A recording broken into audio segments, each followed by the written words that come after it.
কুয়েটে ছাত্রদল ও বৈষম্য বিরোধী ছাত্র আন্দোলনের দফায় দফায় সংঘর্ষ। সেনাবাহিনী, র্যাব, পুলিশ সবাই এসে সেই আন্দোলন বা সংঘর্ষ থামানোর চেষ্টা করে। প্রথম আলোর খবর, বিস্তারিত পড়ব।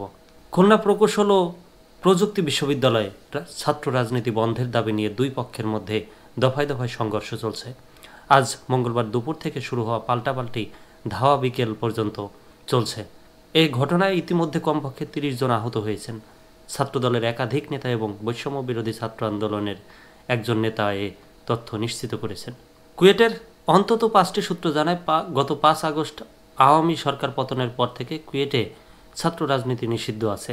কুয়েটে ছাত্র রাজনীতি যাতে আবার শুরু হতে পারে সেজন্য ছাত্র দলের কর্মীরা গতকাল সোমবার ক্যাম্পাসে লিফলেট বিতরণ করে।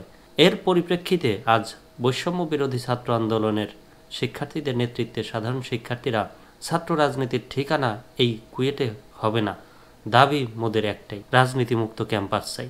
এই ক্যাম্পাসে হবে না ছাত্র রাজনীতির ঠিকানা সহ বিভিন্ন স্লোগান দিতে দিতে বিশ্ববিদ্যালয়ের হলগুলো প্রদক্ষিণ করেন। এ সময় ছাত্র দলের কর্মীরা পাশ দিয়ে যাওয়ার সময় কেন্দ্রীয় জামে মসজিদের সামনে দুই পক্ষের মধ্যে উত্তেজনা দেখা দেয়। পরে পাল্টাপাল্টি ধাওয়া শুরু হয়, যা কুয়েটের বাইরেও ছড়িয়ে পড়ে। কুয়েট পকেট গেট থেকে বহিরাগতরা ছাত্র দলের পক্ষ নিয়ে সংঘর্ষে জড়িয়ে পড়েন। বর্তমানে ক্যাম্পাসে চরম উত্তেজনা বিরাজ করছে।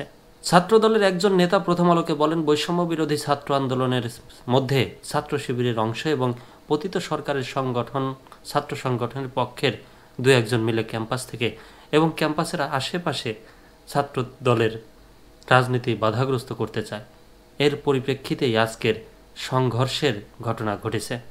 বৈষম্য বিরোধী ছাত্র আন্দোলনের কেন্দ্রীয় মুখ্য সংগঠক আব্দুল হান্নান মাসুদ ফেসবুকে পোস্টে লিখেছেন, কুয়েটে ছাত্রদল নিষিদ্ধ, সন্ত্রাসী সংগঠন ছাত্রলীগ স্টাইলে যে নৃশংস হামলা চালাচ্ছে, এর মধ্যে দিয়ে ক্যাম্পাসগুলোতে ছাত্রদল নিজেদের রাজনৈতিক কবর রচনার পথেই অগ্রসর হলো।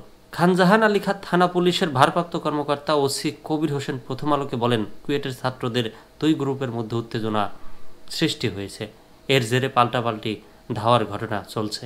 পরিস্থিতি নিয়ন্ত্রণে আমরা সাধ্যমতো কাজ করছি।